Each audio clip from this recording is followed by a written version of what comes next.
A very good afternoon, Team Zimbabwe, and welcome to Africa and Beyond Television Network. And this afternoon, let us explore on some very important issues happening in the nation Zimbabwe.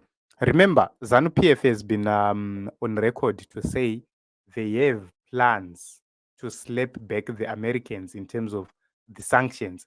But the major question is, do we have sanctions in Zimbabwe?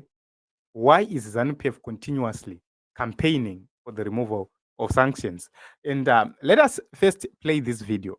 Comrade Chinamasa, it may not be appropriate, but I should tell you, as Secretary for Veterans of the Liberation Struggle, that we are waiting for a command. We can return the sanctions back to the British and the Americans. And we have the formula, but we shall not speak until command tells us, or until we discover that the efforts by government and the efforts by the party seem to be hitting the wall. So the major question is, what happened to the command? Because when he speaks about the command, he means Emmerson Mnangagwa. Emmerson Mnangagwa is one of the few people, or one of the 11 people and entities under sanctions. So he is the one who could have given that command to say, guys, bring back sanctions to the sender. Go back to sender, your e.t.c. But it failed. Recently, we heard the same guy who said we have a formula, we are waiting for a command. We heard him saying these words. By the correct definition, is a weapon of mass destruction, which the international community condemns. But they sustain that because it is to their benefit. In actual fact, sanctions to Zimbabwe is a continuation of the engineering rotation. They are fighting the people of Zimbabwe so that they are denied opportunity to develop themselves. Sanctions must simply go. They don't help anybody. They've made our people to suffer, our children not to go to school. Our animals, like this year we have a drought, our animals will not have enough food. So sanctions must really go. I must take this opportunity to thank the frontline states, So if you listen to this statement, this is the same person who said we have a formula. We have the capacity to fight back the Americans and the British. He's the same person who is now lamenting to say sanctions are doing A, B, C, D. But let me explain something. I'm into agriculture. When you talk about animals, cattle, goats, pigs, sheep, whatever you can talk about, when they're being affected by hunger or by drought, it's not because of sanctions. It's because of negligence from the government. The government did not prepare for the El Nino drought which we are in. They knew about the impending drought because meteorological services were warning about what was coming, but they ignored advice, which means the government was supposed to spearhead a program where food preservation was supposed to be happening to make sure that we preserve some food items for the future. Right now, let me tell you this. There is propaganda. Emmerson Mnangagwa is on record saying that tiri kupa vanhu vane mombe dziri kuda kufa nenzara chikafu. I have lived in the rural areas for the better part of my life. I have not seen that happening. I have not. One thing which I observed, we are 2 liters molasses per village. Imagine the embarrassment, guys. Molasses bucket rinoita $4 ku Hippo Valley. But we are 2 liters. Out of 20 liters, the $4. We are 2 liters per village. That is an insult. Then you are told kuti tiri kupa vanhu chikafu chemombe. You see. So this government is running looting schemes. So what they do is they bring a program and they loot everything from the program and they give less than 1% to the people. Those are not sanctions. This is a deliberate act from the principal and these people to make sure that they make profits in each and everything. Mnangagwa is on record saying hakuna mnachanyimwa chikafu, munhu wese anofana kuwa na chikafu. This is Emerson Mnangagwa saying that. But at this point in time, if you go to the rural areas, there are few selected people who are getting food aid. What about the rest? How are they going to survive? Vakanairwa nemvura yavo ipi, which is different from yakanaira vamwe. So if you look at all these things, if you strike a balance, then you understand one thing, that our country is being destroyed through propaganda. Our country, it's not sanctions. It's number one, corruption. Number two, propaganda. Number three, incompetence and unwillingness. These people are evil, and not only evil, but they're unwilling to make a change, to make a difference. I have said this, CAC is the easiest company to revive. Why? You simply need people who produce, who are going to supply to CAC. This is the reason why we talked about the resuscitation of CAC within 6 months. Without global funding or foreign funding, local people can resuscitate CAC.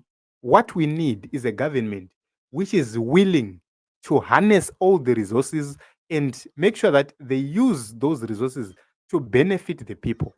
I can give you an example. Right here in Zimbabwe, we have people with capacity, capability, and ability to keep poultry. But are they able to do so? No. Why? It's because the market is limited. That is the major stumbling block which we have.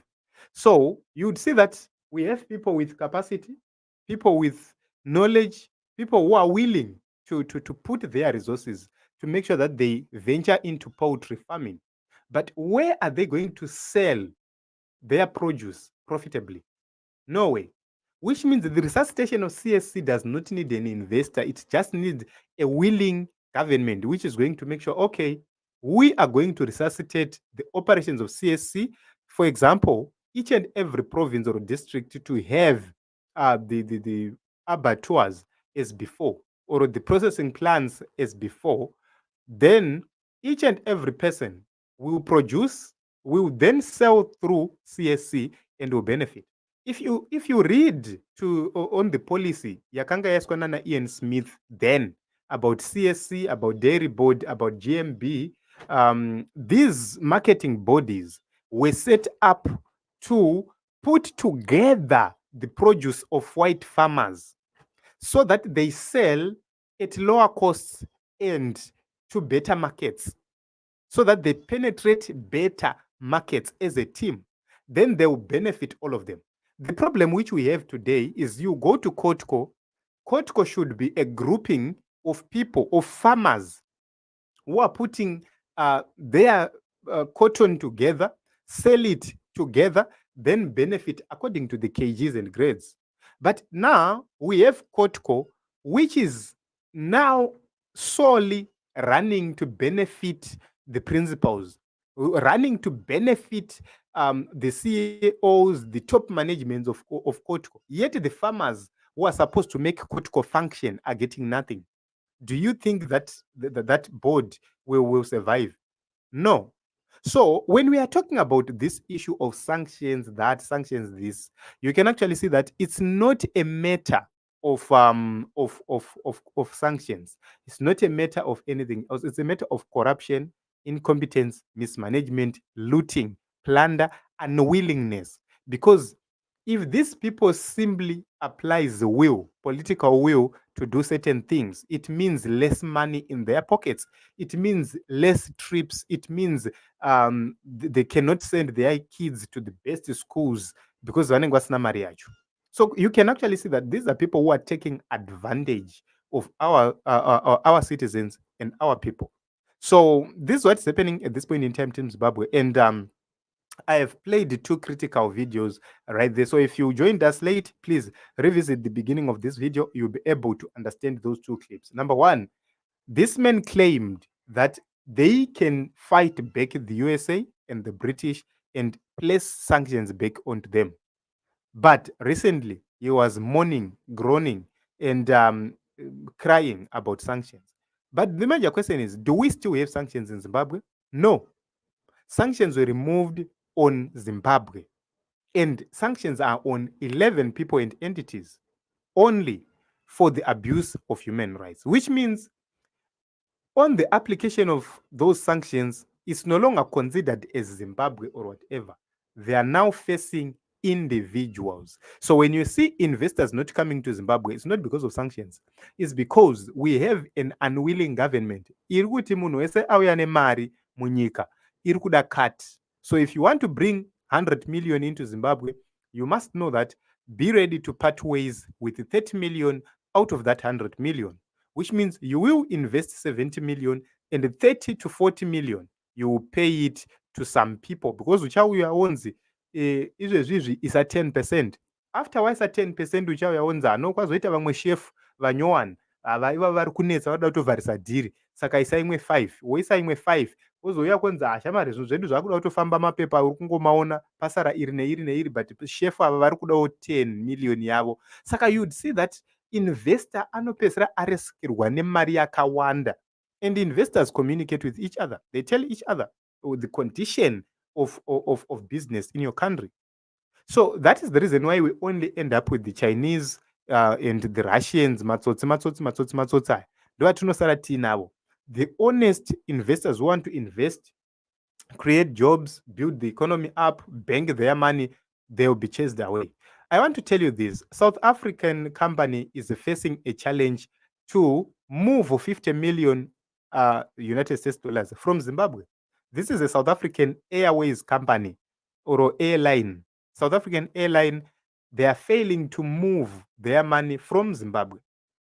So you can actually see that my airlines were supposed to be the companies with ease in terms of moving their monies to and from, but they can't because of our government, which is so unscrupulous, and you cannot understand kuti vari kumboitei. This is a government which inherited a whole airline yanga yakazara ndege, but they ran it down up to this day. Hatisina ndege, taakuita ndege dzekuhaya.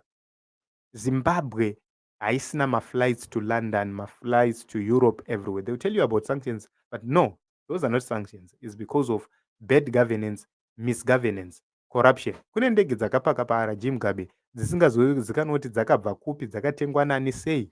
How do you live in a country like that? Ekuti ndege dzinoshayikwa, ndege inobiwa, koita dzimwe ndege dzisingazikanoti ndedzane dzakafamba sei hadzina mapepa.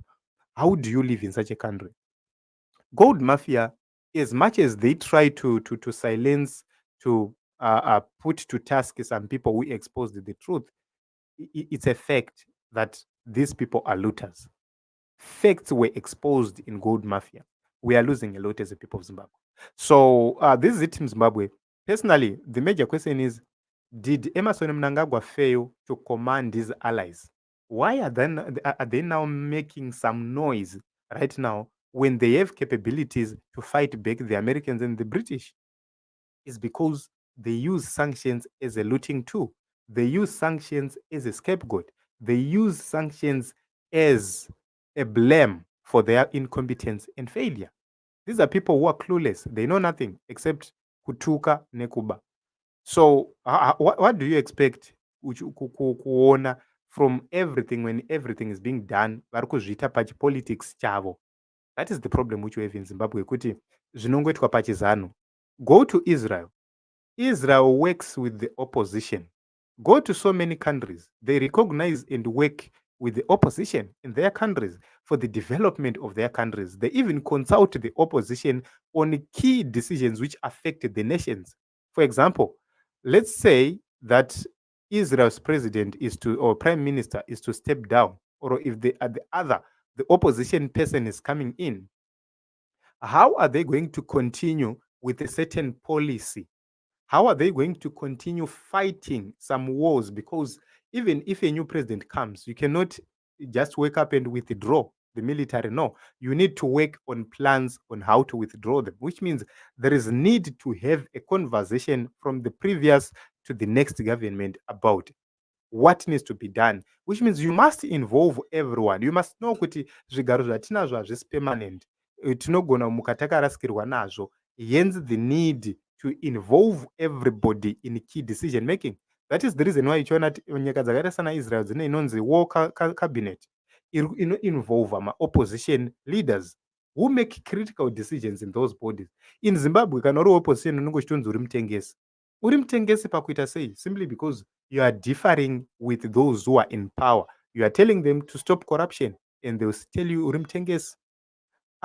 Guys, mukatarisa zvese zvavari kuita, it's about benefiting themselves, not benefiting you and me. Nelson Chamisa said, let us introduce title deeds to everyone. And they are now introducing title deeds to themselves. Why? It's because iwe nene hatina basa, ivo ndivo vane basa, which means their children must rule our children zvichienda zvakadaro sekuti tonga kwavari kuita. So this is what is happening, and I don't want to take much of your time. Thank you very much, everyone, for coming. And Lucia, thank you very much for coming and the contributions. Helen, thank you very much for coming as well. Lizzie, thank you very much. How are you? This side, we are okay, and we thank God for life. Beauty, how are you? Okay, Mpire, thank you very much for coming. How are you, Makanaka? Manaka, how are you? Thank you very much for coming as well. And lastly, I want to thank some of our partners who contributed towards our sustenance. There is one of our partners who provided us with an internet package, Yesterlink, and I just want to thank God for that. That support is critical. In Zimbabwe, we had a problem of network. We just hope and believe that we are going to have better live streams going forward. So this is what is happening in the nation of Zimbabwe, and we will put much of our focus on the ZANU PF conference because there are a lot of issues which we need to discuss. What affects ZANU PF people will affect us as a nation. So we need to discuss about these issues without fear, without favor. Thank you very much, everyone. Let us meet in other episodes as well as other broadcasts.